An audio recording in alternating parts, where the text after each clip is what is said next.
Kasih karunia dan damai sejahtera dari Tuhan Allah Bapa kita dan dari anaknya Tuhan Yesus Kristus menyertai kamu sampai selamanya. Amin. Selamat hari Minggu, saudaraku. Dengarkanlah firman Tuhan yang menjadi renungan kepada kita pada Minggu ke-12 setelah Trinitatis, yaitu dari Amsal 9 ayat 1 sampai dengan ayat 6. Demikian firman Tuhan. Undangan hikmat dan undangan kebodohan. Hikmat telah mendirikan rumahnya, menegakkan ketujuh tiangnya, memotong ternak sembelihannya, mencampur anggurnya, dan menyediakan hidangannya. Pelayan-pelayan perempuan telah disuruhnya berseru-seru di atas tempat-tempat yang tinggi di kota. Siapa yang tak berpengalaman, singgahlah kemari. Dan kepada yang tidak berakal budi katanya, marilah makanlah rotiku, dan minumlah anggur yang telah kucampur. Buanglah kebodohan, maka kamu akan hidup, dan ikutilah jalan pengertian. Siapa mendidik seorang pencemooh, mendatangkan cemooh kepada dirinya sendiri, dan siapa yang mengecam orang fasik, mendapat celah. Janganlah mengecam seorang pencemooh, supaya engkau jangan dibencinya. Kecamlah orang bijak, maka engkau akan dikasihinya. Berilah orang bijak nasihat, maka ia akan menjadi lebih bijak. Ajarilah orang benar, maka pengetahuannya akan bertambah. Demikianlah firman Tuhan. Saudara-saudari yang terkasih dalam Yesus Kristus, apakah saudara sudah bahagia dalam hidup ini? Apakah saudara sudah menemukan jalan yang benar dan yang utama pada jalan hidupmu? Hal tersebut di atas perlu kita renungkan bersama, dan kita jawab dengan jujur dalam hati kita masing-masing. Karena banyak orang yang tidak pernah merasakan kebahagiaan yang sesungguhnya sampai dia meninggalkan dunia ini. Hal ini terjadi karena sebagian besar umat manusia tidak mengetahui jalan hidup menuju kebahagiaan tersebut. Sebagian besar manusia beranggapan bahwa kebahagiaan itu adalah pemenuhan segala keinginannya, dan alat untuk mencapai kebahagiaan tersebut adalah materi atau harta, kuasa dan popularitas, serta keturunan yang berjaya. Tetapi kenyataannya, banyak orang yang sudah kaya, banyak orang yang berkuasa, dan mempunyai anak keturunan yang banyak, serta berhasil dalam kehidupannya, tetapi masih juga merasa tidak bahagia. Sebagian besar dari manusia menghabiskan waktu hidupnya untuk mencari kekayaan, menggapai kekuasaan yang lebih tinggi, dan mencari anak keturunan, tetapi tidak punya waktu untuk mensyukuri dan menikmati hasil jerih lelahnya. Bahkan banyak manusia yang merusak kebahagiaannya karena mengejar hal yang di atas dengan melakukan berbagai kejahatan, sehingga bukan kebahagiaan yang diperoleh, tetapi penyesalan dan penderitaan seumur hidup. Kenapa demikian? Karena banyak orang yang tak mengetahui jalan kehidupan yang harus ditempuh untuk memperoleh kebahagiaan tersebut. Hal ini terjadi karena manusia mengandalkan pikiran dan kemampuannya sendiri. Dengan pikirannya, manusia merumuskan kebahagiaan dengan pemenuhan keinginan. Dan dengan pikirannya manusia memilih jalan hidupnya sendiri.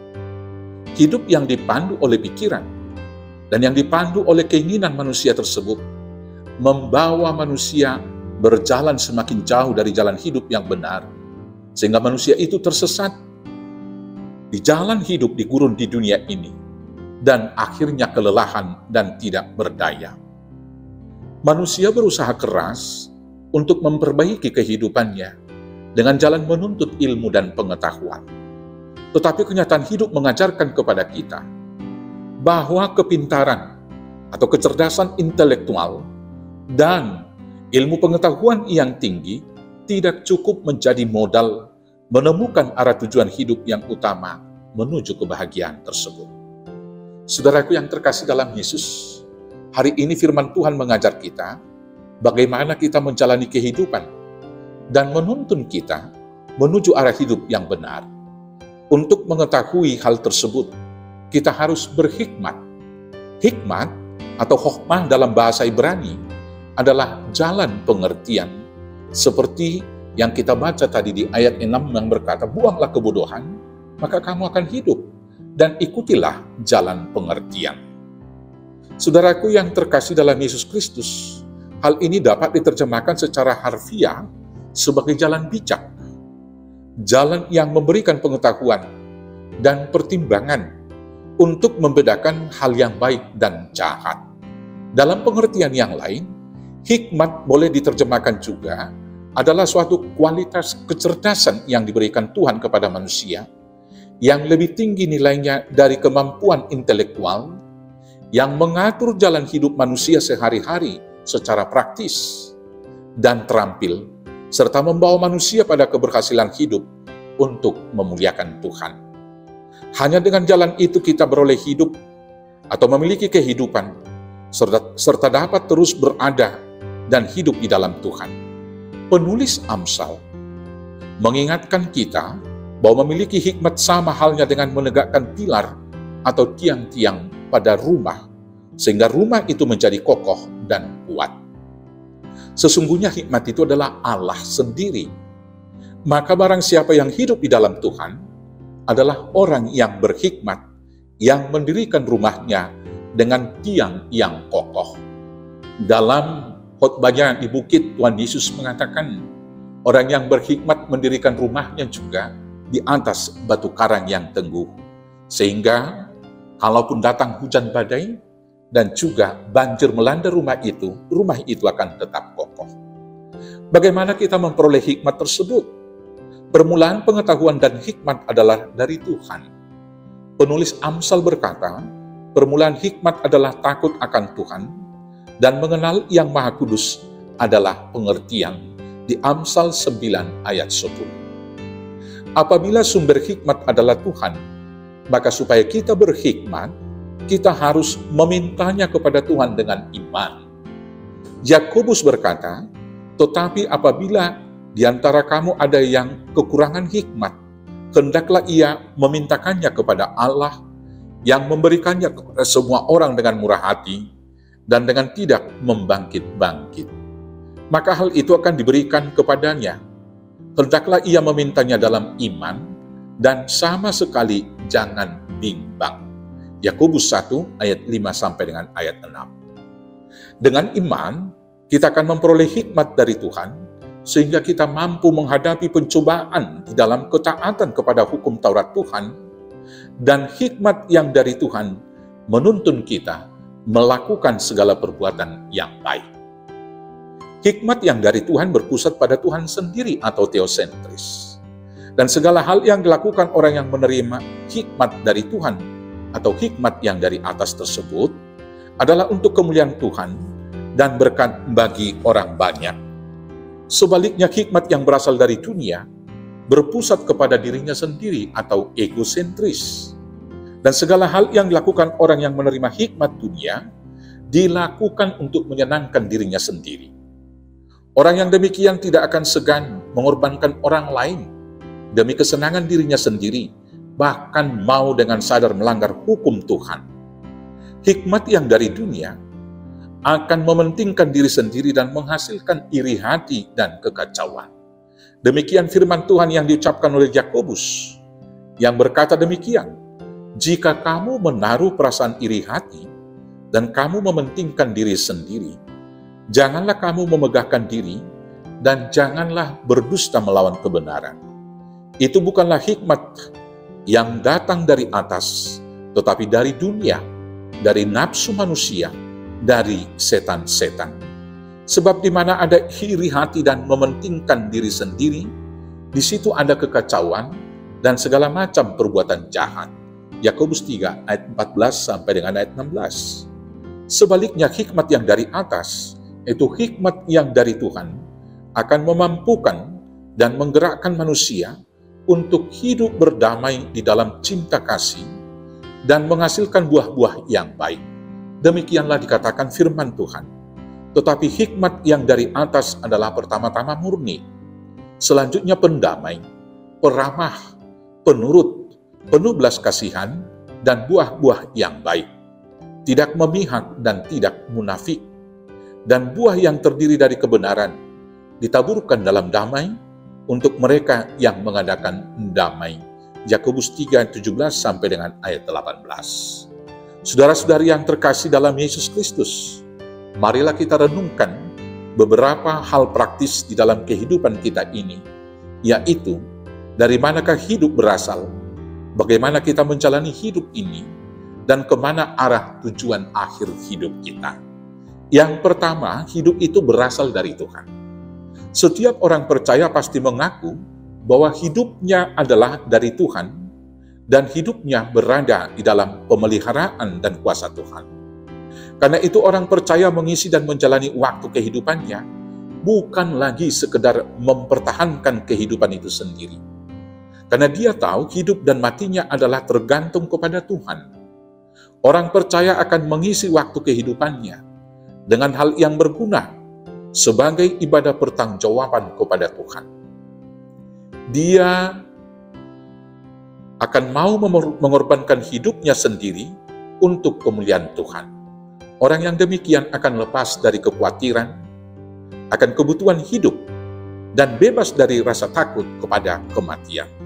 Prinsip hidup orang percaya adalah hidup untuk Tuhan dan melakukan segala sesuatu untuk kemuliaan Tuhan, dan kematian dipercayai sebagai keuntungan karena akan mendapat hidup yang kekal. Bandingkan dengan pernyataan Paulus yang berkata demikian, karena bagiku hidup adalah Kristus dan mati adalah keuntungan.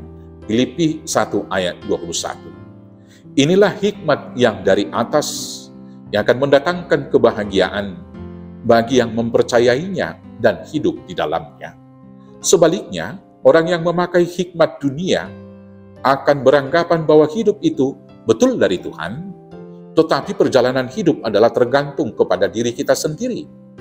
Orang yang demikian akan sibuk mencari kebutuhan hidup dan keinginannya, dan semua usaha dilakukan untuk mempertahankan hidupnya selama mungkin di dunia ini, dan untuk memuaskan keinginannya. Akibatnya orang yang demikian selalu merasa lapar dan haus di dalam kehidupannya. Orang yang demikian tidak akan pernah berbahagia karena selalu merasa kekurangan. Dan lebih daripada itu, dia akan senantiasa khawatir akan hidupnya dan selalu dikejar rasa takut menghadapi kematian. Yang kedua, bagaimana menghadapi hidup ini? Orang percaya akan menjalani hidupnya sebagai ibadah kepada Tuhan. Maka segala sesuatu yang diperbuat untuk Tuhan, bukan semata-mata untuk manusia. Karena itu, panduan hidupnya adalah firman Tuhan. Artinya semua yang dilakukan adalah berdasarkan firman Tuhan. Sekarang, apakah panduan hidup praktis bagi kita yang menjadi hikmat untuk menjalani kehidupan ini? Yang pertama, beriman. Dasar bertindak orang percaya untuk melakukan segala yang baik adalah iman. Karena orang yang beriman percaya bahwa hidupnya adalah berasal dari Tuhan. Maka segala hal yang dilakukan dalam waktu kehidupannya adalah untuk Tuhan. Iman tersebut yang menginspirasi dirinya untuk menyikapi kehidupan ini dan bertindak di dalamnya. Semua perbuatan baik yang dilakukan dalam iman akan mendatangkan kebahagiaan bagi dirinya sendiri, karena dia tahu bahwa jerih payahnya tidak akan pernah sia-sia. Lebih daripada itu, kebahagiaannya akan melebihi kesenangan dunia, karena ia percaya namanya sudah tercatat di surga. Sebaliknya, orang yang melakukan perbuatan yang baik berdasarkan keinginan dan berpusat pada dirinya sendiri akan melakukan perbuatan baik tersebut sepanjang menyenangkan hatinya dan sepanjang memberi keuntungan kepada dirinya sendiri. Tidak jarang orang yang demikian akan merasa kecewa melakukan perbuatan yang baik apabila tidak dihargai atau tidak dipuji oleh orang lain. Panduan hikmat untuk hidup praktis yang kedua adalah merendahkan diri. Hikmat yang dari Tuhan mengajarkan kita untuk merendahkan diri atau menyangkal diri. Hal itulah yang dilakukan oleh Yesus Kristus, yang turun dari tahtanya yang paling tinggi dan mengambil rupa manusia dan bahkan sampai mati di kayu salib. Boleh kita baca dan bandingkan itu nanti di Filipi 2 ayat 1 sampai dengan ayat 11. Hidup merendahkan diri sesungguhnya adalah hidup orang yang berhikmat dan pasti akan mendatangkan kebahagiaan. Orang yang merendahkan diri akan bebas dari rasa iri dan benci. Dia akan senang melihat keberhasilan dan kebahagiaan orang lain. Dan kebahagiaan tertinggi bagi orang yang merendahkan diri adalah Tuhan sendiri yang akan meninggikannya. Sebaliknya bagi hikmat dunia, merendahkan diri adalah kebodohan.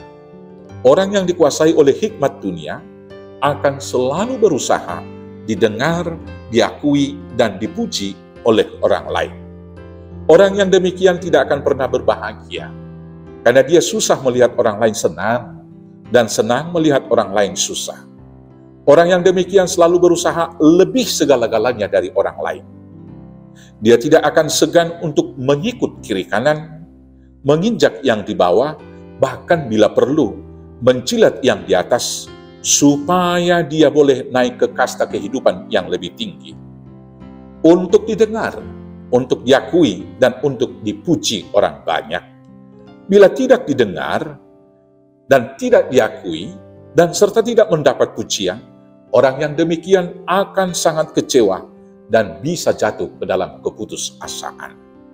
Panduan hidup praktis yang ketiga, menurut hikmat surgawi atau hikmat yang dari atas adalah mengasihi dan berkorban. Firman Tuhan berkata, dan inilah perintahnya itu, supaya kita percaya akan nama Yesus Kristus anaknya, dan supaya kita saling mengasihi sesuai dengan perintah yang diberikan Kristus kepada kita. Barang siapa menuruti segala perintahnya, ia diam di dalam Allah dan Allah di dalam dia. Dan demikianlah kita ketahui bahwa Allah ada di dalam kita, yaitu Roh yang telah Ia karuniakan kepada kita. Maka orang yang percaya, yang telah menerima hikmat Tuhan, mengasihi adalah sebuah kewajiban. Karena Allah telah lebih dahulu mengasihinya. Hanya orang yang hidup di dalam kasihlah yang dapat menerima dan merasakan kebahagiaan. Kasih yang murni adalah kasih yang memberi dan mau berkorban. Hal itu telah lebih dahulu dilakukan oleh Allah. Demikian, di dalam dunia ini, firman Tuhan mengatakan, karena begitu besar kasih Allah akan dunia ini, sehingga Ia telah mengaruniakan anaknya yang tunggal, supaya setiap orang yang percaya kepadanya tidak binasa, melainkan beroleh hidup yang kekal. Yohanes 3 ayat 16. Orang yang mau memberi dan berkorban akan memperoleh dan merasakan kebahagiaan. Hal ini dijamin oleh Tuhan dengan firman-Nya yang berkata, adalah lebih berbahagia memberi daripada menerima. Kisah Para Rasul 20 ayat 35. Orang yang mengasihi memilih berkorban untuk kebahagiaan dan keselamatan orang lain. Hal itulah yang dilakukan oleh Tuhan Yesus. Bagi hikmat dunia, mengasihi, memberi dan berkorban adalah kebodohan. Karena dia memusatkan segala perbuatan bagi dirinya sendiri.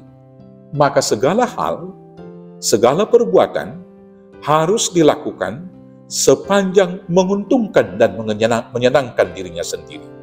Orang yang demikian mempunyai prinsip adalah lebih berbahagia menerima daripada memberikan. Dan dia lebih memilih mengorbankan orang lain demi kesenangan dan keselamatan dirinya sendiri. Hal tersebutlah yang dilakukan Adam ketika kejatuhannya yang pertama ke dalam dosa. Bimbingan hikmat yang dari Tuhan menjalani hidup praktis yang keempat adalah mengampuni. Hikmat yang dari Tuhan mengajar kita untuk mengampuni sesama kita, sebagaimana yang sudah dilakukan terlebih dahulu oleh Tuhan di dalam pengorbanan Yesus Kristus di kayu salib. Mengampuni dilakukan justru pada saat penderitaan yang sangat berat dan juga dalam situasi yang sangat sulit di kayu salib tersebut. Dalam penderitaannya di kayu salib, Tuhan Yesus masih memohon pengampunan bagi orang yang menyakitinya.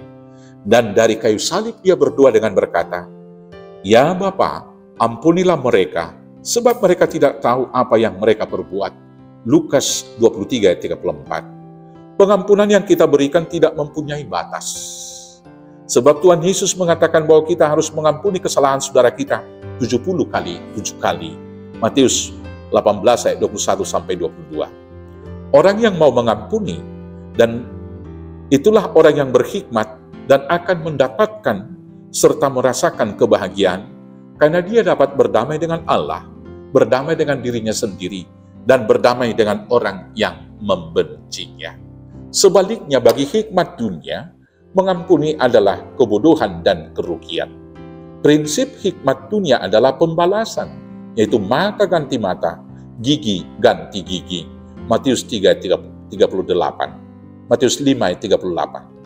Orang yang demikian akan dikuasai dendam. Hidupnya tidak akan pernah berbahagia, karena hatinya senantiasa dikuasai oleh kemarahan dan kebencian. Orang yang demikian tidak akan pernah dapat berdamai dengan Allah, tidak akan pernah dapat berdamai dengan dirinya sendiri, apalagi berdamai dengan orang yang membencinya.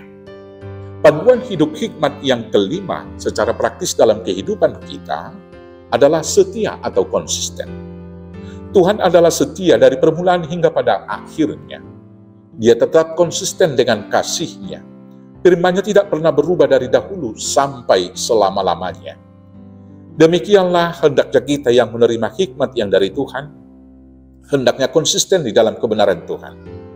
Zaman dan perilaku bisa saja berubah-ubah. Kebenaran dunia selalu menyesuaikan diri dengan zamannya.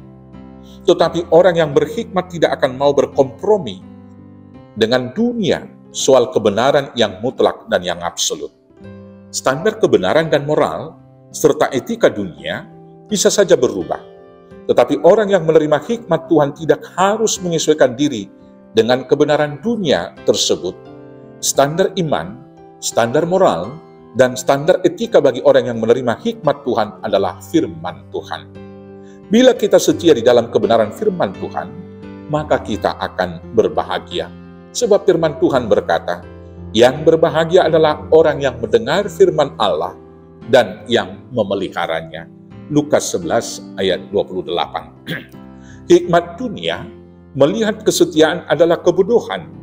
Hikmat dunia mengajarkan tidak ada yang abadi di dunia ini.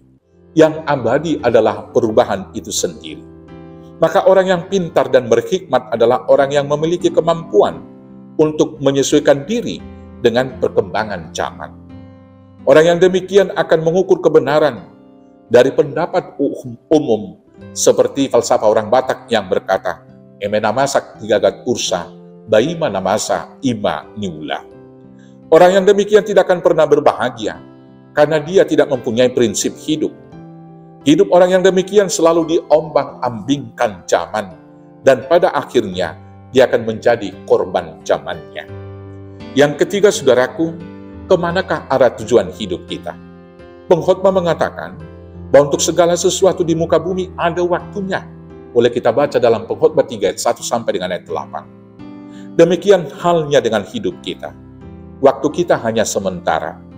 Kalau demikian, kemana tujuan akhir langkah hidup kita? Orang yang percaya yang sudah menerima hikmat dari Tuhan, mengetahui bahwa tujuan akhir hidupnya adalah menuju Yerusalem yang baru, yaitu surga. Karena itu segala hal yang dilakukan adalah untuk tujuan akhir tersebut. Dan orang yang percaya tahu jalan menuju hidup tersebut hanyalah di dalam Yesus. Bandingkan Yohanes 14 ayat 6, di mana Tuhan Yesus berkata, akulah jalan dan kebenaran dan hidup, tidak ada yang sampai kepada Bapa kalau tidak melalui aku. Karena itu sepanjang jalan hidup, orang yang demikian akan hidup di dalam Yesus, dengan menerima roti hidup dan menerima air kehidupan. Orang yang demikianlah yang berbahagia, karena dia tidak akan kelaparan dan tidak akan kehausan lagi, tetapi dia akan dikenyangkan oleh Tuhan, dan kemudian dia akan bebas dari kehausan akan keinginan duniawinya. Orang yang percaya demikian akan mau bahkan mengorbankan hidupnya di dunia ini demi memperoleh hidup yang kekal. Orang yang demikian akan bebas dari belenggu perbudakan keinginan dan dosa, sehingga selalu mampu mengucap syukur dalam segala hal, dan dengan demikian akan mendapatkan kebahagiaan yang sempurna. Sebaliknya, orang yang dipimpin oleh hikmat dunia akan berusaha memperoleh sebanyak-banyaknya di dunia ini. Dia berusaha mencari kesenangan diri dan memuaskan semua keinginannya. Orang yang demikian sesungguhnya adalah orang yang paling susah dan lelah di dalam kehidupan. Orang yang demikian akan selalu lapar dan kehausan sepanjang hidupnya. Dia akan tersesat dan kelelahan di gurun dunia ini, dan akhirnya akan mati sia-sia tanpa pernah sampai ke tujuan akhir hidup yang mulia. Bapak, Ibu, saudara-saudaraku yang terkasih dalam Yesus Kristus, mintalah hikmat dari Tuhan, dan buanglah hikmat dunia yang adalah kebodohan, supaya kita bijaksana menjalani hidup ini, supaya kita berbahagia di dunia ini, dan akhirnya sampai kepada kebahagiaan yang sempurna dan tujuan akhir hidup kita, yaitu memperoleh hidup yang kekal di Yerusalem yang baru, yaitu surga yang kekal. Amin. Tuhan Yesus memberkati. Kita bersatu dalam doa. Terima kasih Bapa atas kasih Tuhan yang memberi kami hikmat untuk menjalani kehidupan dengan bijak, sehingga hidup kami berguna untuk kemuliaan Tuhan dan berkat bagi orang banyak.